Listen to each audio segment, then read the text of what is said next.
We're in the middle of a vendetta. We need Luca Changretta dead. I want you to help my son achieve his ambition. The boy in the hospital's out of bounds, and I'll ask you to spare Finn and Arthur. In return for what? Tommy Shelby.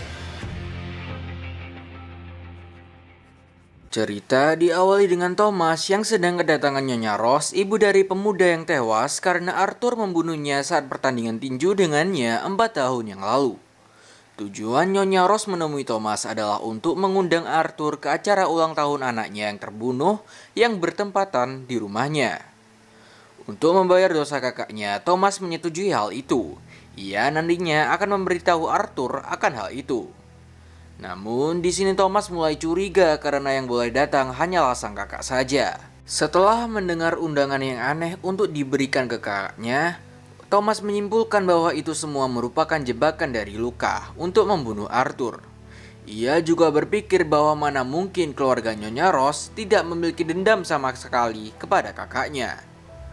Menyadari hal itu, ia langsung mengumpulkan para Peaky Blinders untuk menyusun strategi, sehingga ia bisa melawan balik Luca Changretta. Setelah strategi telah disusun, Arthur langsung menuju tempat tinggal Nyonya Rose. Setibanya di sana, Arthur disambut oleh pemilik rumah. Di sana, ia duduk dan diberikan teh untuk menunggu orang lain yang akan datang juga di rumahnya. Sementara itu di luar, Thomas yang sedang mengawasi dari jendela melihat sebuah mobil yang baru saja tiba. Mobil tersebut berisi 1 orang sehingga Thomas belum mengaba-abakan untuk menembak. Sementara itu, Finn yang mengawasi dari atap melihat seseorang yang berlagak aneh di atas jembatan. Kembali ke Arthur, Nyonya Rose mengatakan kepada Arthur bahwa ia tidak akan diampuni oleh Tuhan atas apa yang telah diperbuatnya, meskipun dirinya juga telah bertobat. Lalu ia juga mengatakan bahwa ia tidak akan pernah memaafkan Arthur atas kematian anaknya. Arthur dibuat bingung dengan ucapan Nyonya Rose. Lalu Rose menyuruh anak perempuannya untuk pergi keluar. Ia lari ke bawah untuk memberikan tanda kepada mobil yang berisi 1 orang tersebut. Melihat hal itu, orang tersebut bergegas masuk ke mobil untuk pergi.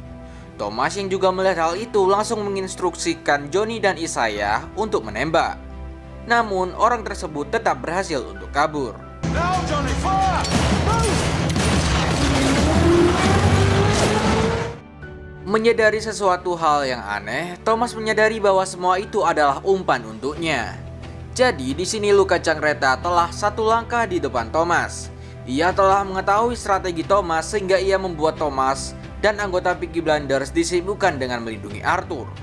Dengan sibuknya para Peaky Blinders, Luca bisa menerobos perlindungan di rumah sakit Michael yang sedang dirawat. Melihat hal itu juga, Finn juga langsung berlari dari persembunyiannya dan pergi untuk memberitahu Arthur bahwa Michael sedang dalam bahaya. Mengetahui hal itu, Arthur menjadi sangat marah. Ia lalu menodongkan pistol ke arahnya, tetapi ia tidak jadi untuk menembaknya. Di tempat lain, tepatnya di rumah sakit Michael yang sedang dirawat, benar saja Luca sedang berada di sana. Ia telah berhasil masuk ke tempat Michael dengan menghabisi beberapa anggota Peaky Blinders yang menjaga Michael serta dengan bantuan salah satu perawat yang telah merampas senjata Michael. Luca mengatakan kepadanya bahwa keberuntungannya atas insiden yang lalu telah habis. Ia lalu mengarahkan pistolnya ke arah Michael. Lux, run now. Tetapi setelah Luca menarik pelatuknya, beruntung Michael masih selamat karena slot tabung revolvernya dalam keadaan tidak ada peluru. Luca lalu pergi keluar dan memberitahu Michael bahwa ibunya Polly mempunyai kesepakatan dengannya. Tak lama, Thomas dan Peaky Blinders lainnya telah tiba. Michael langsung memberitahu mereka bahwa Luca berhasil melarikan diri, serta ia juga menyembunyikan tentang kesepakatan ibunya dengan Luca dari Thomas.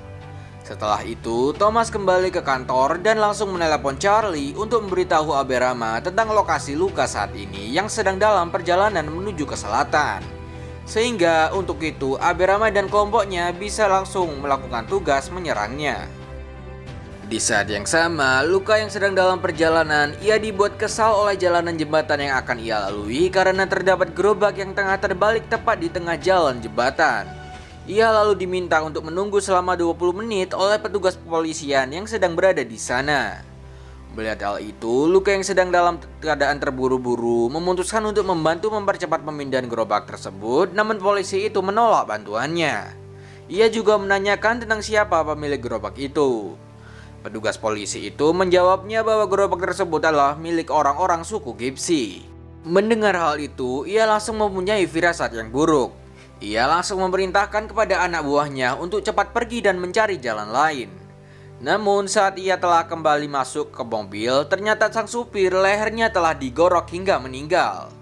Ia lalu dikejutkan dengan tembakan senjata dari balik pohon. Terungkap bahwa Aberama dan pasukannya lah yang telah menyusun semua kejadian tersebut. Baku tembak telah terjadi dengan Luka dan anak buahnya dalam posisi yang empuk, namun ia tetap berhasil melarikan diri. Meskipun salah satu anak buahnya telah mengorbankan diri, ditembak oleh pasukan Aberama. Dan di akhir, Aberama juga menembak lengan petugas kepolisian di sana. Sementara itu, di rumah sakit, Michael menanyakan kepada ibunya tentang kesepakatan yang telah dibuat dengan Luka. Polly membenarkan bahwa kesepakatan itu dibuat untuk menyelamatkan nyawanya dari Luka. Sebagai gantinya, Polly akan menyerahkan Thomas kepada Luka. Namun Michael mengonfrontasi Polly karena ia tidak setuju akan hal itu. Keesokan harinya, Thomas mendapat kunjungan dari May Carleton yang bertujuan untuk membahas kuda yang akan dilatih olehnya. Ia lalu membawa May ke kantornya, tetapi di sana Lizzie menyambutnya dengan sinis mengingat May adalah mantan pacar Thomas. Di ruangan Thomas, mereka membicarakan perkembangan kuda miliknya yang diberi nama Dangerous. Lalu perbincangan menjadi intens ketika Thomas menyadari bahwa ada tujuan lain kedatangan May. Di sini May masih menyimpan perasaan kepada Thomas. May ingin menemaninya karena ia baru saja kehilangan istri dan adiknya. Namun Thomas tetap belah Thomas. Hatinya seperti batu, tidak mudah untuk berubah. Lalu perbincangannya diganggu oleh Lizzie yang masuk untuk melaporkan laporan tentang Grace Shelby Institute yang membuat May tertarik untuk berdonasi. Di sana Lizzie juga menyindir May tentang pakaiannya. Lizzie nampaknya juga cemburu dengan May karena ia nampaknya juga menyimpan perasaan kepada Thomas yang akhir-akhir ini sering berhubungan dengannya. Setelah Lizzie pergi, ia mengatakan kepada May bahwa ia tidak bisa pulang sekarang karena para pekerja kereta api sedang dalam mogok kerja. Mau tidak mau, May akan tinggal di Small Heath untuk sementara waktu karena Thomas juga telah memesankan hotel untuk dirinya. Berpindah ke suasana rumah judi keluarga Shelby, Polly mendapatkan telepon dari seseorang di sana. Orang tersebut ternyata Luka Changreta, yang mengancamnya bahwa ia dapat dengan mudah untuk membunuh Michael anaknya kapanpun ia mau, jika Polly tidak bisa menyerahkan Thomas sebagai gantinya sesuai perjanjian. Mendengar hal itu, Polly hanya terdiam dibuatnya. Ia langsung pergi ke ruangan Thomas untuk menemuinya. Namun Thomas sedang tidak berada di sana. Polly menyuruh Lizzie untuk mengambil buku harian untuk mengetahui jadwal Thomas yang kosong agar ia bisa menemuinya nanti. Sebagai gantinya, Polly setuju untuk memenuhi permintaan Lizzie untuk meramalnya. Di sini saya jelaskan, Polly merupakan wanita keturunan Gypsy, yang dimana kebanyakan wanita itu mempunyai sebuah kekuatan mistis. Mereka juga dipercaya juga sebagai penyihir. Maka dari itu, Polly bisa untuk meramal dan kebanyakan ramalannya itu benar-benar terjadi. Polly meramal Lizzie dengan metode teh dengan melihat pola dari daun atau ampas tehnya. Setelah melihat, Polly menyuruhnya untuk menemui dokter untuk mengetahui perkembangan bayinya. Terungkap bahwa Lizzie sedang mengandung anak dari hubungannya dengan Thomas akhir-akhir ini. Sementara itu, scene berpindah dan memperlihatkan Bonnie yang sedang mengasah kemampuan bertinjunya. Ia terus berlatih cukup keras untuk hal itu. Melihat hal itu, Thomas akan berencana untuk segera melangsungkan pertandingan perdana resmi untuk Bonnie. Ia akan melawan seseorang dengan julukan Goliath dari kota Camden di London. Setelah itu, Thomas pergi ke pabriknya yang tampak sepi kembali.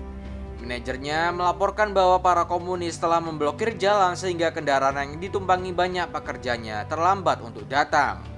Mengetahui masalahnya dengan para komunis, Thomas meminta bantuan kepada Aida untuk mengatasi masalahnya dengan komunis. Lalu Thomas pergi ke pekarangan pamannya untuk memenuhi janjinya menemui May di sana untuk memperkenalkan minuman alkohol buatannya. May dibuat takjub dengan alat-alat untuk membuat minuman dan Thomaslah yang meracik sendiri untuk minumannya. Kemudian Thomas meminta pendapat mengenai minuman yang dia buat kepada May. Lalu May mencobanya dan mengatakan dengan jujur bahwa minuman tersebut terlalu manis.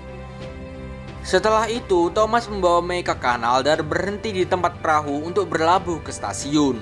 May terkejut karena kata Thomas di stasiun sedang terjadi pemogokan. Thomas mengakui bahwa ia cuma berbohong akan hal itu, karena ia ingin May tinggal bersamanya untuk sementara waktu.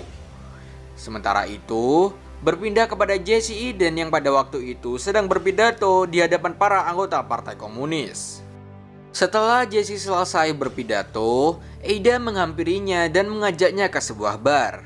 Meskipun wanita telah dilarang di bar dengan kekuatan kekuasaan milik keluarga Shelby, mereka berdua diizinkan di sana. Ada di sini menawarkan akan memenuhi keinginan Jesse tentang menyetarakan gaji para pekerja pria dan wanita. Sebagai gantinya, ia diminta Thomas untuk makan malam bersamanya serta membahas perihal sosialisme dan revolusi. Keesokan harinya, Alfie Solomons dan anak buahnya telah sampai ke Small Heath, Birmingham. Kedatangan Alfie di sana untuk memperkenalkan petinjunya yang bernama Goliath. Gila, gede banget. Thomas juga membawa mereka ke tempat pembuatan minuman alkoholnya. Di sana mereka membahas beberapa hal yang diantaranya adalah mengenai luka Cangreta, dan ia juga menanyakan ke Alfie pihak siapakah yang akan ia pilih. Namun perbincangan mereka terhenti ketika Aberama dan anaknya muncul. Singkatnya, setelah Aberama dan Alfie berdebat, Bonnie menyela mereka berdua tanpa pikir panjang, menyuruh Thomas untuk segera mengatur hari pertandingannya nanti. Gila, lawan Giant anjir. Setelah itu, Thomas mendatangi Michael untuk mendatangani beberapa dokumen yang belum diselesaikan. Lalu Thomas memberitahunya bahwa ia akan pergi karena telah diminta Polly untuk menemuinya ke sebuah acara secara sendirian. Michael kaget karena ia tahu bahwa ibunya akan menyerahkan Thomas kepada Luka. Tetapi ia tetap tidak memberitahu Thomas akan hal itu. Lalu Thomas pergi menggunakan mobilnya, namun setelah itu terlihat dari belakang Thomas diikuti oleh mobil box yang berisi Luka berserta pasukannya, serta di akhir terlihat juga Polly yang sedang menatap mereka semua. Film pun selesai. Bagaimana kelanjutan Thomas dan nasibnya? Apakah dia meninggal? Tunggu kami di episode selanjutnya.